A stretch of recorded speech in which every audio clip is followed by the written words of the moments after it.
Greetings, friends and lovers. We're not usually the type to, preempt the show with a warning because we're usually super nasty and you're used to us this way. If you follow us on the socials or in other places that you probably shouldn't be following us, I recently had my wisdom teeth removed, or at least two of them. The other two is still on the run. So, as OT would say, this is a Sylvester warning because Katie Sylvester McShane might pop up in this episode. So there's your trigger warning, and let's get on to the show.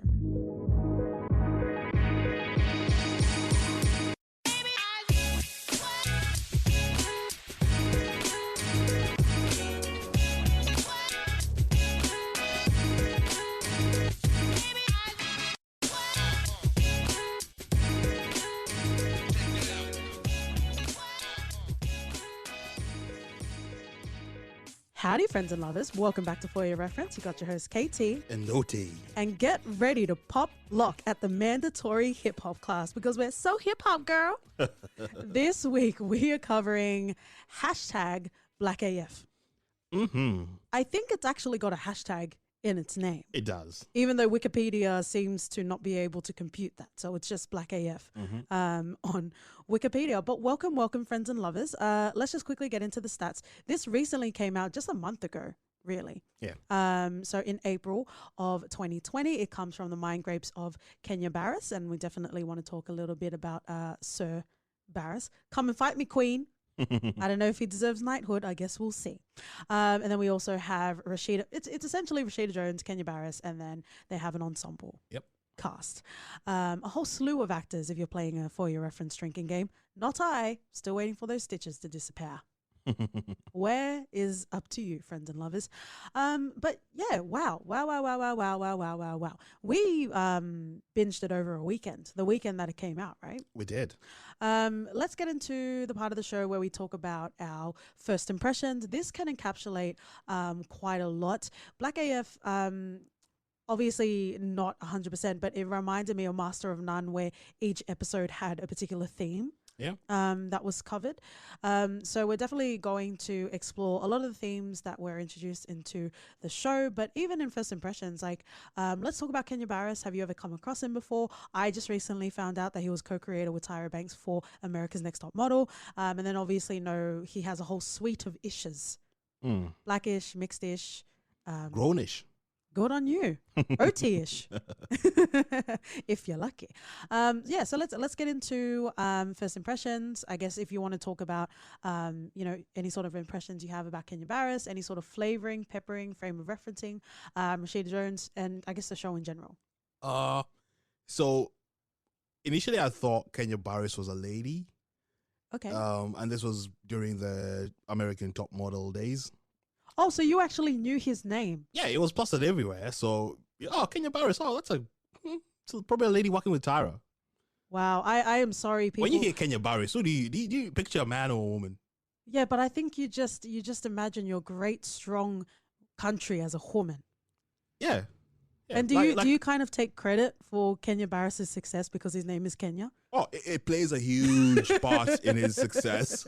So you're not going to say anything bad about him then? No, not really. So how does the hierarchy work? Like Obama's right at the top and then Kenya Barris? A whole lot of people named Kenya, and then Okay, all right. Good to know.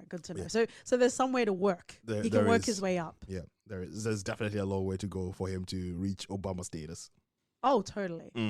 Oh, definitely. And shout out to Obama. You're not listening to us. But yeah, I came across his stuff then. I didn't really pay too much attention. And then when Blackish came out, I started watching it and I still watch it up till now. Yeah. How many seasons is it now? I think it's on the 6th season. It's not the greatest thing, but it is definitely watchable. And some of the sort of qualms that I have with Blackish sort of made their way into BlackAF. Okay. And I remember we were watching this and I would tell you, I think I've seen this in Blackish already. And it just kind of set me aback because, mate, you're given a different platform. Just do something different. Yeah. But I guess for the people who don't really know Blackish, this is a new audience, a new network, like it's Netflix. So it's quite understandable. And it's based off his life, as he's said many times. Many times. But I think people just aren't satisfied with his answer. I guess not. There's a difference between not being clear in your answer and just not accepting what the answer is. Yeah, because I think people expect slightly more. There are definitely things I loved in BlackAF. And to me, his at least regardless of how he's sort of, or at least people are trying to portray him as a one-trick pony, he's doing something that he's sort of, and if it's based off his life, fair enough. Yeah. You can't really criticize anyone when he says everything he's doing is based off his life because that's all he knows. Kudos, fair enough. I'm not gonna chastise you for that. Yeah. So we've seen a lot of hate that he's getting towards that. Not really into that because at least for me, he's one of the black creators out there doing stuff. But I think there's also a distinction there because, you know, we have our lovely Issa Rae at some red carpet, I think it was a Golden Globes, saying she's just going to root for everyone that's black, right? Yeah. Which is super cute, which is a great sort of sentiment. But then there's also, you know, another component of, yes, we can say how we truly feel about it if we don't necessarily love it, but also at the same time, I guess holding each other accountable in a way. Yeah, we can, and I feel like this is what I think we'll get into this in when we cover the episode later. But he speaks to this in BlackAF. He does cover this sort of issue where you get sort of two levels of, or at least you get a facade around any sort of black creation out there. And trying to break through that is not quite as simple or as straightforward as you might like. And there's a lot of nuances around that. And it's delicate. It's a delicate subject. And whatever it is that you put out to the world, just know there's like two layers to it. Because when it meets like I personally, as a black person, when I watch it, I would have my biases. Yeah. And I accept that I'll have biases towards anything a black person does and creates. But you also talk about black tax. Yeah. I give black tax to any sort of thing a black person creates because, fuck's sakes, mate. You made it. Just by being able to make it, you have made it. But my first impression of this was like, oh, wow. Okay, the first few episodes I enjoyed. Up until I think he went a bit off. But it was good. It was sort of funny. I think up until episode 6 of 8. That's quite a good track record. I had a good laugh in there. And it sort of reminded me of what Modern Family, if it had a sort of diverse cast, would look like. Then Lily. Jesus, Modern Family just finished, right? Yeah, it did. If you've listened to the podcast, I don't watch a lot of. I try to keep my plate with the same sort of flavorings. I like to rewatch shows instead of branching out and having more quantity. But in saying that, I did watch Modern Family, I think at least 2 seasons, but essentially I dropped off. And OT continued to watch it for a lot longer than he needed to. But you even dropped off somewhere, right? Yeah, I dropped off season 6. So with my limited knowledge and a bit more of OT's knowledge, we watched the last episode of Modern Family and literally nothing changed. Yeah, it could have been anywhere throughout the timeline, like literally. Like aside from them getting older, just nothing happened. It made me feel like Brooke and Ridge had way more character development in Bold and the Beautiful. Oh, they did have some character development, mate. Yeah, their character was developing on each other. Not if you put Thorn in there. Can I just say, my mum had a heart attack when they changed the actor of Ridge. Oh, that was one of the biggest travesties in the world. When we start our own gossip channel, it'll be called Spilling the OT. But for now, let's get back to Black AF. Oh my. I guess let me go through my first impressions. I didn't know Kenya Barris co-created America's Next Top Model. Unless I'm obsessed with something, I don't really watch interviews, read credits and that sort of thing. So I didn't really know anything. I knew Blackish was around. I think like if you would be watching it, I would be like, I'll just like dip in and out, but I wouldn't really watch Blackish. But I'm like, oh yeah, cool, it's there. And then I felt like out of nowhere it sprouted those spin-off shows. Marseille Martin's quite big. Little was quite a cute movie. Yeah. But I've never really been familiar with Kenya Barris's sort of filmography or any sort of his work. I remember recently Lena Waithe was on an Instagram live. It might have been for her 20s finale, but she was on Instagram live for whatever reason. And she was talking about Kenya Barris, saying the first time that Kenya told Lena Waithe that he was going to be acting in the lead of this show, she was confused because she knows Kenya Barris and she couldn't see him in that sort of role. So I thought that was quite interesting. But yeah, I really didn't know anything about Kenya Barris. So I know a lot of the disgruntlement. No, I like qualms. Let's go back to qualms. A lot of the qualms that people have is it's recycling. Like it's the same, people have seen the same sort of characters, the same sort of storylines, the same sort of family models and that sort of thing being copied and pasted, right? Blackish, BlackAF, even Kenya Barris, as you know, admits that as well. If we do get time later on in the episode, I do want to explore the whole concept of people doing the same shit over and over and when it's okay and when it's not okay. But let's just leave that to the side because we obviously have a lot to go through. Just talking about BlackAF in general, I fucking loved it. I also love Insecure, but I go and listen to our Christmas episode if you want to know what I rated Insecure. But I feel like recently, not just like black shows, but just shows in general, not even just people of color, like just shows in general are very self-aware. Sometimes it can swing to the pendulum of being super PC and super preachy, and it just becomes too woke for you, man. And sometimes it can also swing to the other side of the pendulum, or some people might argue is the same side of the pendulum, where it's disingenuous. Yeah. Right. And by not wanting to offend anyone, you're not necessarily saying anything, or you're not really contributing anything that's new in the sort of dialogue, right? And you know, in this sort of time, in these shows that we have a very conscious sort of penmanship in regards to these shows.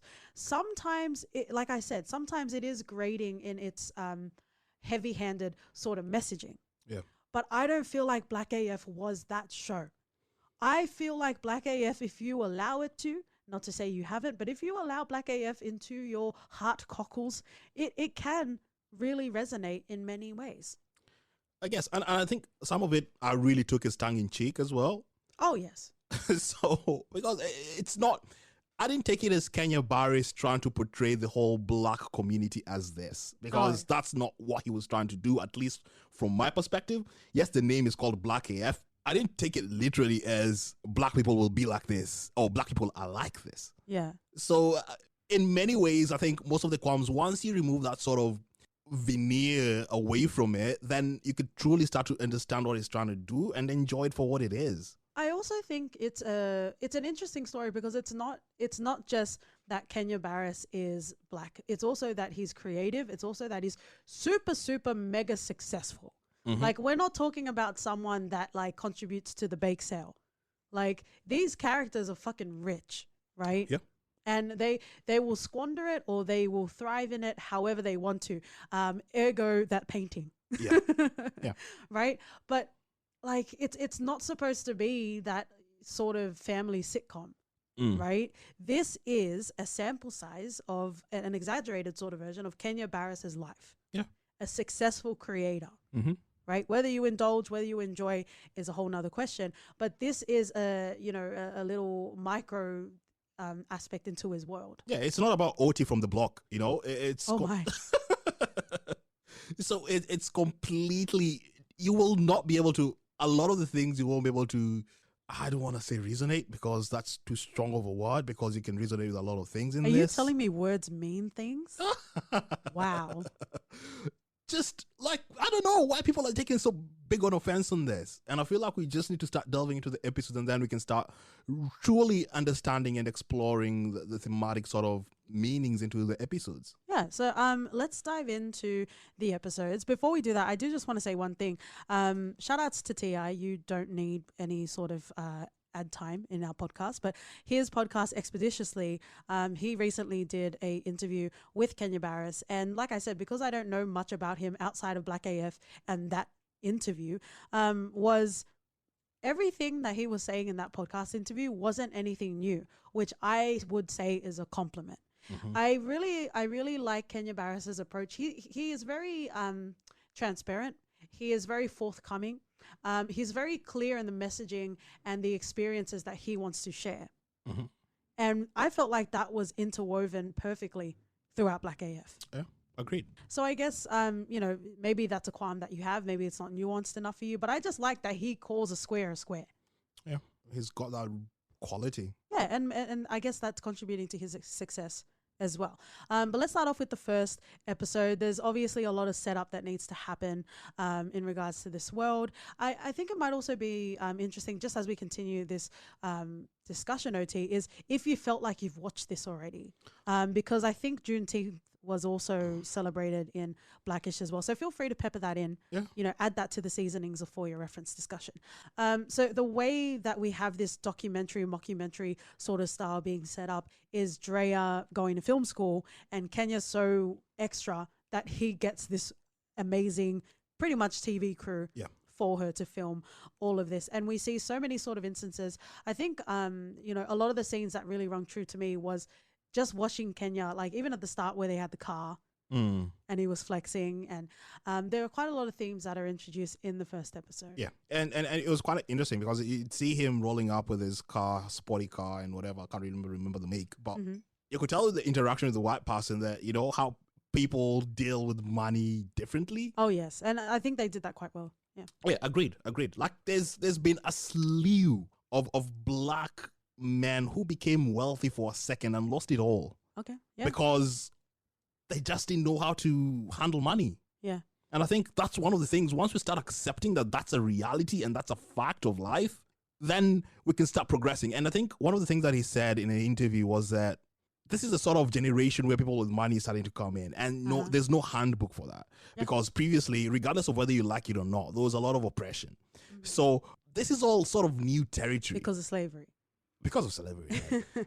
It's all new territory, whether you like it or fucking not. That's the base fact. So it's uncharted territory, and people, once you live your life without anything and you're living on scraps, and once you get that taste of paper, then it's easy for it to get to your head. Yeah, but I think also at the same time, like, I'm sure white people buy superfluous things. They have, like, I don't know, sex dungeons, yachts. Like, what the fuck do rich white people get? Agreed. It's one of those sort of interesting things, because you get people like MC Hammer, who was so big in the early 90s, and then a few fucking months later or a year later, then you hear he's fucking bankrupt, and you're like, what? Yeah. How does this even come to be? Yeah, because you think of all of the dollar signs, all of the touring. Yeah. I'm sure there was sort of merchandise for those pants. Exactly. What a time, friends and lovers. Exactly. As a delicious couple that don't have kids, it's fun and it's refreshing hearing Kenya or just the character on TV say how exhausting their kids are. Because I'm sure all of the lovely posts that you have of your kids on social media is true, but I'm sure they're fucking assholes as well. Yep. So I lived and died every time Kenya said something about his kids, especially the two sons. Oh, yeah. There were quite some lovely moments there. The second episode kind of focuses more on, I guess, Pop and Molly at a festival. Really. So we have Kenya and also Rashida's character Joya going to a music festival and also seeing Chloe there as well. So Chloe is the oldest of the children. She also wanted to go to film school, but then she changed to do marketing. Yep. I believe. So, you know, she's still trying to figure out where. Oh, with a dyed up pink, purple hair. Yes, with the boyfriend. So it's interesting to see that, and I definitely want to talk more about Chloe as a character. But there's a notion of should they even be at the festival? Yeah. So you have Joya fully dancing. All of the mandatory hip hop classes are paying off, and she's doing all of the dance moves right at the front of the festival. Oh, for sure. And I guess one of the sort of themes introduced in this as well is that the sort of duality in terms of how black, especially young girls are perceived when they do stuff on social media as to what, like the over sexualization. Yeah, like they're expected to be grown-ups, or they're seen as grown-ups when essentially they're just kids. Yeah. So I think that's like he tried to cover a lot of sort of important things, and for all the qualms you can have with him, at least he's trying to get these sort of messages out, and that you could always give kudos to him. Yeah, and I think it was done really well. I really appreciated how they set up the show. It was like a mockumentary sort of style. Kenya Barris, you kind of get a sense of what his character's going to be throughout the show. And, you know, it's used very well because the messaging that they use through the show is either through Kenya's exasperated sort of soliloquies or it's through voiceovers from Drea. with the documentary. And it's definitely important to choose the vehicle of your messaging, especially if it's going to be something so heavy as slavery. Yeah. Or the sexualization of underage black girls. Yeah. And it definitely needs to be done in a way that makes sense, that isn't out of place. And I really appreciated the structure of this show. And we see Chloe, and there's that moment with Chloe and Kenya trying to figure out which one of them is high. And it was interesting. It must fucking be hard to be a parent, man. Yeah, for sure. And Kenya has 6 kids in real life. Wow. And that's a chore. That's a lot of kids to ignore, yeah. But yeah, definitely. There are a lot of themes that get explored through this show, and I really appreciate the format in which it comes in. Yeah, me too. All right, let's speed on over to episode 3. So the 2 main themes, well, I guess if you want to have Juneteenth as well, the 3 main themes in this episode are Juneteenth, talking about the dance video with the daughter Izzy, and then also the hygiene between the sons. The menace to society reference. Nice. Yep. And we love a reference. We do love a good reference. Take another shot, friends and lovers. Do you know much about Juneteenth? No, I think the first time I heard about Juneteenth was in BlackAF. So Well, apparently Kenya Barris is the only person that celebrates it. well, and I guess I don't know. I think the sort of target would be different from, let's say, BlackAF being on ABC network, and then with Netflix, it's streaming slightly a younger audience. Yeah, you can loosen the brass straps on Netflix. Yeah. Yeah, interesting. Again, I haven't watched BlackAF, so it was all quite new to me. Let's talk about Izzy, who's the 3rd daughter. I don't really know where they fit in regards to ages, and I'm pretty sure Kenya doesn't know either, so I'm safe. But Izzy's character, I felt, was like not necessarily a plot device, but she was kind of whatever she needed to be. She didn't really have a character. She was first introduced as really tough, and everyone, including Kenya, being afraid of her. Yeah. But then, not to say you can't, but then she was dressed up really girly as well. Yeah. So I'm not saying you can't be tough and girly, but like there are archetypes, and she kind of fulfilled a few of them. So it was kind of confusing. But anyway, so she is found hooching it up. Can we say hooching it up? Or we can't say that if they're underage. I feel like a hooch is more of like a sophisticated, mature sort of booty shaker. Yeah, hooching it up. You don't need to look at me so intensely, OT. We will get to the hoochie festivities after this episode. But I'm telling you, and I said it in our In-Betweeners episode, you could not pay me enough to be a teenager again. Fucking hell. Would you imagine being like a teenager or like a young adult? I think we're still young. No, we're not young adults. No. You won't see us in the young adult section of your bookstores if they still exist. But yeah, like social media is essentially an integral component to your personality if you are a youth these days. Yeah. It's insane. I will not be able to live in this era as a kid, as a teenager. Yeah, so hold on to your Saint Juniperos. It's a Black Mirror reference, friends and lovers. Another Netflix show. Yeah, but I guess there's a lot of complexity around the sexualization of black girls, which we also talked about in the second episode. And there's so much in there. And I really like the way that they did it. And it kind of brought Izzy a bit closer to Joya as well. Yeah. And and that's where she actually shared that, you know, she was asked by her best friend who was a boy that she shouldn't be coming to the sleepovers anymore. And I obviously, you know, I'm brown, and at some point I was religious. So, you know, I was locked away from the opposite sex. So I didn't have, well, if you want to be real, I didn't really have any friends. But if I did, if I did have friends that I didn't imagine, they were female. So I don't really know what it's like to have had young friends and go through that transitionary sort of, hey, you've got boobs now. Like, does it become weird? And I guess it became weird for her because the kid was like, we should put a bra on now, I think. And that made the whole situation sort of different. And that's why she was like, yeah, I'm not going to be going to any more sleepovers, which is fair enough. So it's sort of, I don't know, in my day, we never really talked about these things. So I didn't have boobs. So you didn't talk, you just looked. Yes. And then you wanked in shame. I'm solving crimes here, mate. That's a Key and Peele reference. But again, adolescence is well within our rear view Mm. of life. The last sort of component that we have in the third episode is addressing the hygiene.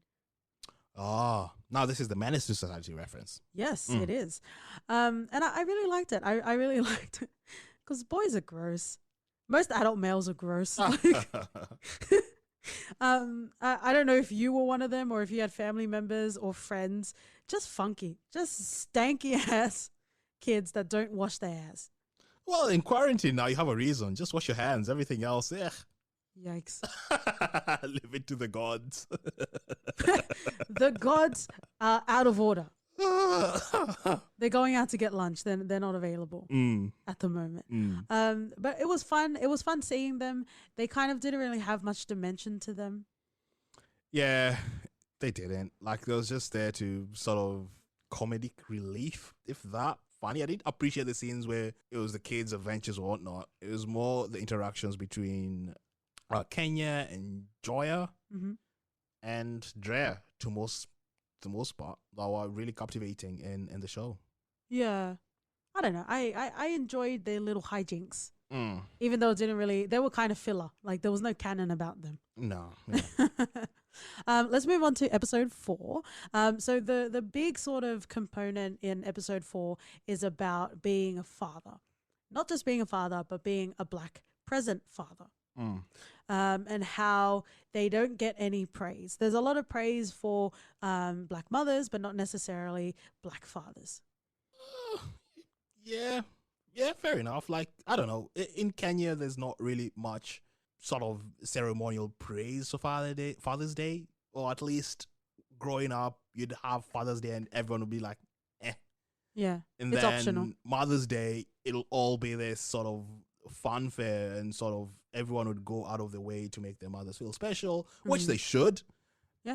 And not that much about Father's Day. I think the only time I used to give my dad a present was during his birthday. Yeah. But even then drops off after a while, right? Yeah, sadly so. Yeah. But I think, obviously there's a historical context about African American fathers, right? And that's more concisely what's being addressed in BlackAF. Yeah, agreed. Like, there's this sort of stereotypical view of how African American fathers are. We are not that. We can't speak to that. And of course, as with stereotypes, it's just horse shit. So I'm just coming from it as an angle of, I can see a point where in my culture we never really did sort of celebrate our fathers in that way. And it's just become a more sort of recent thing that we're consciously now trying to do more for our fathers than it was back then. True. And what about you? I think it would pretty much be the same thing with you as well. Yes, thank you for speaking on behalf of me. You're welcome. I appreciate it. I'm welcome. Otherwise, you won't be able to say it. Let's just leave that to the imagination. This episode also centers on him taking on the role of the coach. This was not some sort of inspirational biopic of him being the coach and they all win the cup and go home. He was terrible at it, and we knew preemptively he was going to be terrible at it. Yeesh, but imagine your father coaching your sports team growing up. True. If I did sports. Let's move on to the 5th episode, which I think we're going to have a lot to talk about. The big sort of crux in episode 5 was, after watching a particular Black film, Kenya seeks out honest feedback. How honest can it be? And I'm pretty sure this is where we get the call. With a lot of well-beloved directors, creatives, writers in the industry. Yeah. Right? So there's quite a lot of components. We also have Tyler Purr. In here as well. So there's quite a lot to cover in episode 5. Right? Yeah. So let's pick it apart just generally. So we have... it is not lost on me that Kenya, the one that has qualms and is criticizing a particular film, also has the same sort of feedback given to him. It's not lost on me. I do understand the meta sort of sphere that we're operating in. But it was very interesting to see, because there's a lot of conversation about again, I go back to my lady love Issa Rae. Is it we're supporting everything because it's created by black people, or are we supporting it to the point where we're offering notes, we're offering feedback so that we can all rise together, right? Because there's differences. It's I'm accepting you as you are, or hey, let's work on it together. Let's get better together. But why should they be mutually exclusive? I can support you just because, like, hey, but we can also make notes and be better. But then everyone gets a golden star. No, you don't get a golden star. We now work on improving on what you've created or your creative process. We accept you. We accept the effort. We acknowledge it. We appreciate it. We pat its head and shake its hands. Sounds a bit patronizing, but that's okay. That's the OT way. And then we now start a process outside of peering eyes and just within the community on how we can improve it. But I guess that's also the thing as well. Like black cinema, and I guess just in general, non-straight, white, hetero stories are new to the industry. So if we want to continue, if we want to nurture these stories, does that mean we, like you say, give it a black tax, give it a woman tax, give it a person of color tax, because it managed to create itself into fruition? Do we praise it for the fact that it's been created? And when we get to a point where, you know, where we are seeing more, I used to love the word diversity, but when we get to a point of more diversity and more stories being told because they're interesting, not just because we think people will understand them from the jump, right? Where do we lie in that sort of pendulum? Because if I guess if you're just watching a random movie and you call it trash, then that's fine. That's not really going to affect anything. But if black cinema is still trying to get to the point where, you know, it's not even like we've got one nominee, we don't need like that, you know, like even with Parasite, like we've met our quota. Like good luck seeing any sort of foreign film win Best Picture again. You know what I mean? Like where do we stand? Do we give feedback and do we grow, or do we only let quality in? Like, I get it. I understand the sort of nuances that it's very delicate. And I think I remember growing up, it wasn't even that long ago, we were bemoaning and we were crying there are not enough black directors, people of color, you know, there are not enough directors, producers that are doing this shit. And then now when you're getting them, you're like chastising them because their work isn't up to standard, to whatever you think quality or perfection is. Just hang on, OT. I'm calling my best friend Bezos. I'm ordering a big mirror ASAP for you. No, but seriously, how are you expected to grow and improve if you're not checking out these things on a regular? You can only improve and grow from your failures. True. Or your perceived failures. True. So if you're not trying and you're not putting yourself out there, you can never be better. And at least now we're getting directors. We're getting fucking black directors doing this shit out here. And but how can they get there if they're not being rated as high, if they're getting bad reviews? And I guess that's the thing. You need to start from somewhere, and once that person opens the door, then at least you know it's not outside the realms of possibility.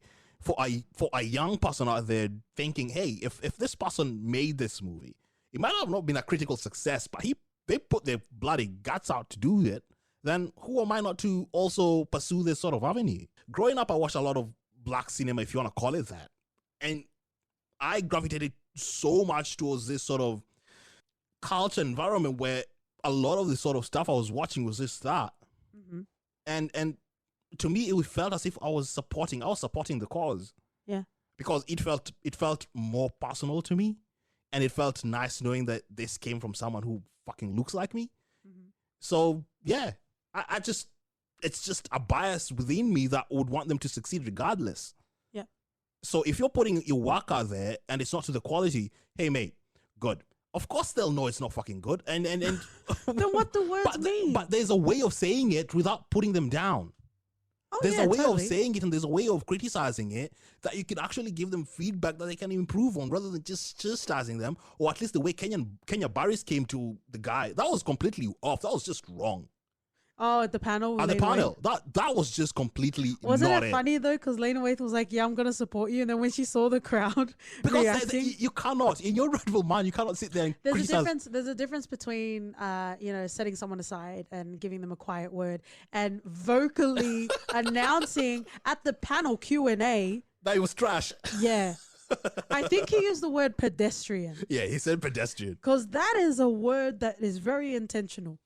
It's not a word that you just trip over. It's a No. very pointed word. Yeah, that was definitely not a way that I would go about doing it at all.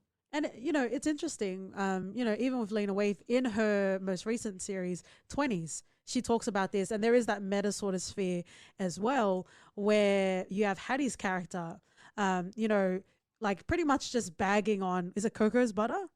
The show that she eventually, spoiler, I guess, that she eventually gets to work on. And the creator of the show says, you need to learn not to shit on people. I'm paraphrasing. Yeah. Right? Because it's a small community and we need to get through shit together.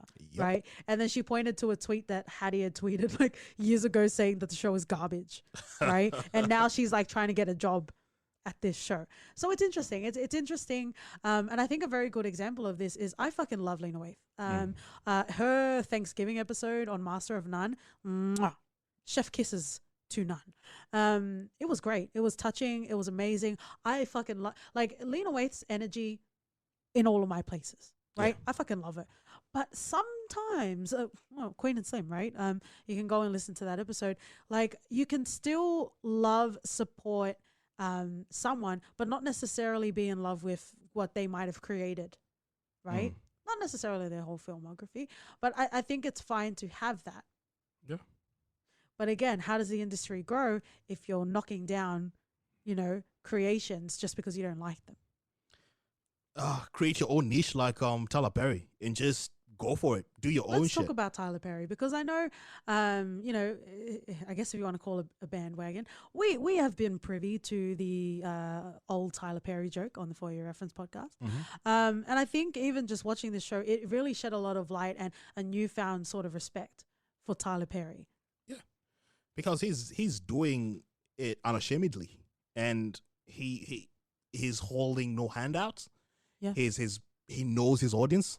He knows what what they like and what they don't like, and he knows what mainstream likes, and he's not targeting that, and he's fine. Yeah. I'm content. I will build my empire on this. Yeah. And fair enough, and kudos and props An to him. empire in every sense of the word, OT. Yeah. Yeah. And you cannot fault him because we've watched a lot of Tyler Perry stuff and it's not been the best, but you can understand why people would like that. And I feel like, remember when they're joking about, Kenya was trying to tell them, I don't think it was in this episode, but they were in the barbecue with some of the family, with their family. I think it was the same episode. Yeah. And they're talking about asking them if they've watched Green Book. Yeah. And they're like, oh, but Mahershala Ali was in it. And they're like, oh, no, we've not really watched it. And how they watched Joanna Man. Yeah, like Joanna Man. Yeah. So the rewatchability of Joanna Man and something that you're like Green Book, you know, critics will tell you Green Book is a better movie, but I enjoyed the hell out of Joanna Man more than I did Green Book, because Green Book we had qualms and recorded an episode that we never even released. Yeah, the pod god said it was too muy caliente and it deleted it from our pod archives. But that's really interesting because there are different levels of viewership, right? And I think we have this with Joya when I think they're outside of Roscoe's Chicken and Waffles. I think it is. It was after they had watched the film. And Joya's like, I don't have a stick up my ass like you guys. I just enjoy watching it. Yeah. Right. And you can literally just watch something just to watch something, or you can watch it with a critical lens. And I guess that's the difference, right? And that's where Kenya was coming from, because there were a lot of epiphanies he was having in this episode. You know, he thought it was straight out garbage, right? Yeah. But then when he started talking to his family, he's like, if people that I love this, then who am I to say it's garbage? Yeah. Right. And then he wrongfully rode the wave, went on the panel and called it pedestrian. Right. But that's an interesting, because it's not just, is it good? Is it bad? There are so many layers to this conversation. And like, does a standard white story, hetero sort of story, does that get the same sort of like scrutiny, right? Like, or is it just like, it was fine. Ryan Reynolds was in it again. Fine. I want to fight with Ryan Reynolds. Choose a fucking lane. Ugly people need some solace. Don't take comedy away from them. Right? But it's a very interesting conversation that is explored, and it's obviously very relevant to our podcast because it talks about media, it talks about movies, and whether or not something is good or not. And you talked about quarantine, and we still are in this age. If you were somewhere in the future and you're listening to this episode, I guess just spare a thought for us in the past and what we're dealing with right now. But something that I've really come to discover is, I used to really be like dismissive of this is garbage, or this isn't substantial enough. But sometimes you want shit that isn't fucking deep. Yeah. Like sometimes you just want to watch Rush Hour. Yup. Sometimes it's good just to have lighthearted, heartwarming. Give me a tear if you like. Give me juices in other places if you're nasty. Yeah, give me Joanna, man. Oh my. Are you hinting what our next episode is, OT? Oh, yes, I am. But it's an interesting conversation, and it's a conversation that will continue to be had. And what I fucking love about Tyler Perry is, he's not striving for the creme de la creme, which is an Oscar, right? Maybe the Oscars will get to a point where it's not so institutionalized, skewed in a particular sort of vanilla, if you're welcome, sort of frame of reference. But until then, people will continue to applaud wherever they see fit, right? But Tyler Perry is like, screw you guys. I'm building a studio. I'm creating my own content, and I'm going to fucking hire out my studios. Yeah, to create your Oscar movie baits. So, yeah, kudos to him. Like, he's off. He's doing his own thing, man. Yeah. And this episode just sort of revalidated how important he is to the culture. Yeah, and I know there are discussions and there are arguments to say that Tyler Perry can be dangerous because if people didn't know any better, if people didn't try to know any better, that they would just assume that this is what people are like, right? And I feel like we need to move away from that shit. Like, just generally, like, if you're worried about what people are going to think because they watch a show, like, why isn't the onus and responsibility on the viewer? On the viewer, yeah. Right? Yeah. It's just like, parents calling the FCC on Family Guy, and it's like, why are you letting your 5-year-old watch Family Guy? Yeah. Or South There's Park? going to be dick jokes in there. Right? Yep. Danger Zone. That's another animated adult show. But you know what I mean? Like, I feel like in 2020, we are at a point where we want to consume and we want to understand stories that are not necessarily our own. And sometimes it's important to give some sort of exposition, and sometimes there are some references, or sometimes there are some stereotypes that people can lean on, or the viewer can lean on, and not necessarily know otherwise. Yeah. But why is that? Why is the onus on people? Like, people that aren't the viewers. That's what I'm not understanding. Agreed. Like, it's a balancing act for sure. And whatever it is you're putting out, regardless of how much you want the onus to be on the viewer, the creators still have a responsibility to the sort of message you're trying to send out. Like, we just covered The Hunt recently, and we saw the director sort of backtrack to what he was trying to do. I'm like, fucking hell, mate, own your shit. Yeah. You know what you've put out, own it. So it's a fine balance where there's definitely responsibilities on both. And if it's not in your flavor, mate, just don't watch it. And that's all I can say on that, really. I just want to cover a character before we just close off the series. Let's talk about Broadway. So this is really interesting because Kenya Barris in his narration talks about there are a lot of famous people that have their homeboys, like people that they've grown up with since forever, and no one really knows how they're contributing or whether they're helping or they have any job or any sort of duties, but they're always around. Yeah.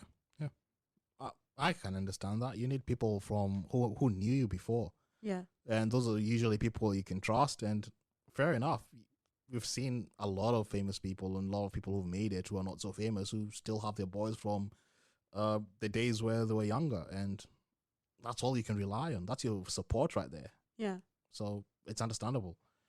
And there was a dark sort of joke that possibly he killed someone for Kenya. Yeah, and they'll do anything for you as well. Yeah, and how somehow Broadway has never seen his kid. Yeah. Yeah. Interesting, just interesting. But let's close off the series. The next episode also touches on Rashida's character Joya trying to get back into her career, and I think this is quite an interesting sort of theme as well, because the way it's set up in the show is Joya was the breadwinner for a long time, Yep.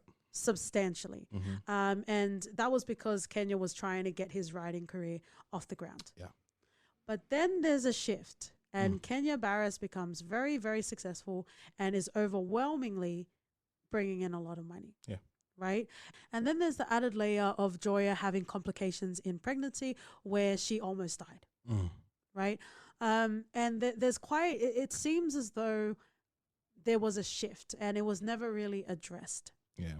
And I think it's quite interesting the way that they explored it in the show because, you know, I love OT. We've been around since the dinosaurs.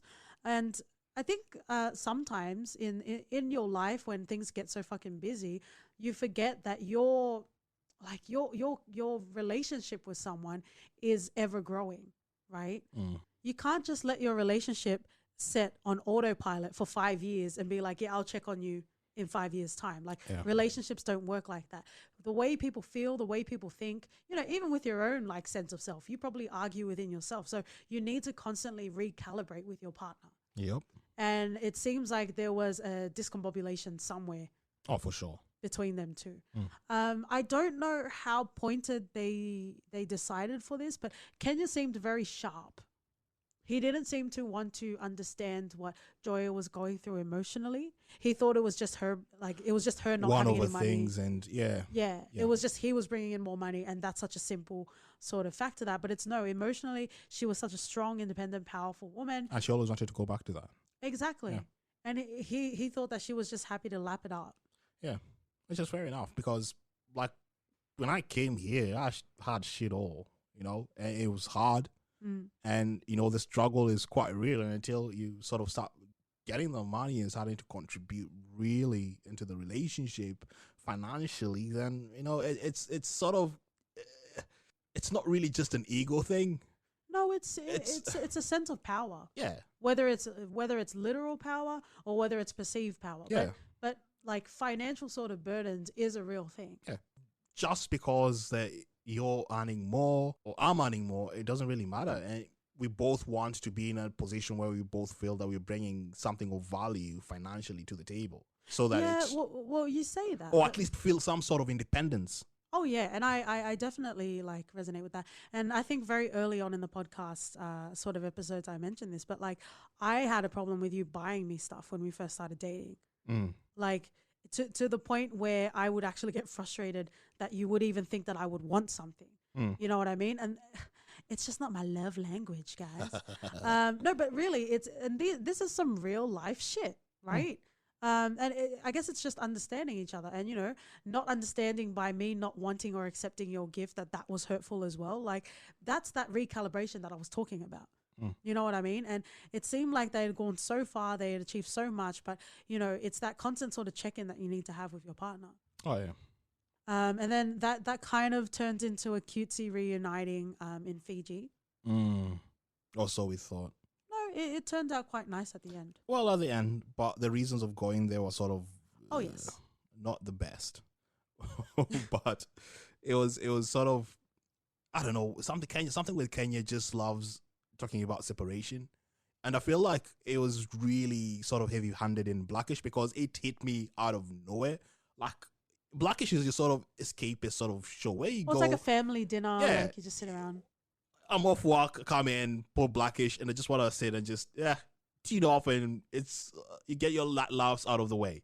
Done. Then he brings this sort of heavy topic. I'm like, whoa. And at first you're like, am I watching the correct thing? You're just checking the info button and saying, oh, yes, this is BlackAF. What is going on? Yeah.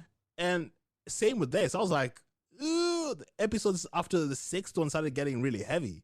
Yeah. And that's where I think he lost me a bit.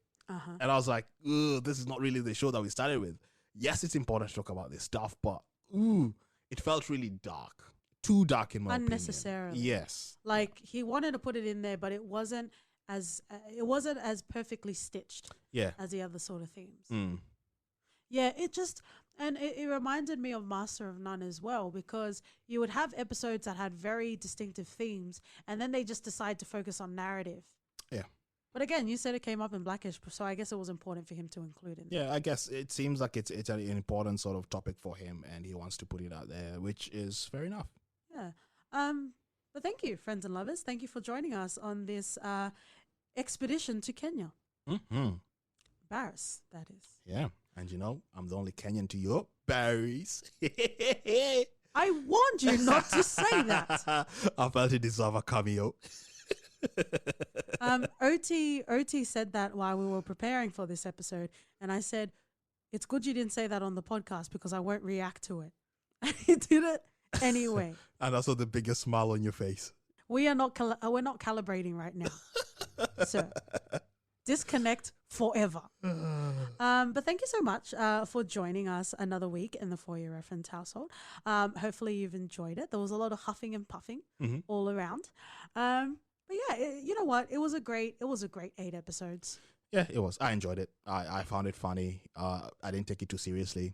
It's tongue in cheek, most of it. Enjoyed it. Yeah, and frame of reference obviously plays a big role into your perceived or your actual enjoyment. Yeah. But we fucking loved it. Yeah, me too. Really, really enjoyed it. Will I watch Blackish? No. But I really enjoyed Black AF. Let's finish off in a segment we call For Your Reference. OT. Ooh. Cause it's no surprise to you, watch Blackish. Has Anthony Anderson, Tracy Ellis Ross, need I say more? It's all right. It's watchable. Go and do that. Before I get to my references, I forgot to just mention how they were having the super creatives call, and how Ava DuVernay was on the call as well. And Kenya Barris said, "Not everything has to be historical, Ava." Yeah. That's all. Now for my historical references. I will reference to Master of None. Yep. Master of None, because I don't really see Master of None or Black AF as an actual TV show. I think I would classify them as thematic sketches. They have a purpose, they have a theme, and they get explored beautifully. Yeah. And the second show that I will reference is 20s. Nice. Because I love Lena Waithe. Got to do it. Yep. And that is it for us Ref AFs. Ooh. Fuck. Who thought that I would be the more cringy one in this episode? Oh, I knew that. Thickering fuck that. Now try saying it to Sylvester. Fuck off. You know where else you can fuck on? On Twitter and Instagram. Oh, fuck me. Are you going to keep that in? Yeah. Oh, piss. Dickhead. On Twitter and Instagram, we are For Your Ref Pod. You can write us an email at hello@fypodcast.com. Asshole. Or you can give us a 5-star rating on Apple Podcast. And we'll see you guys next week. See ya.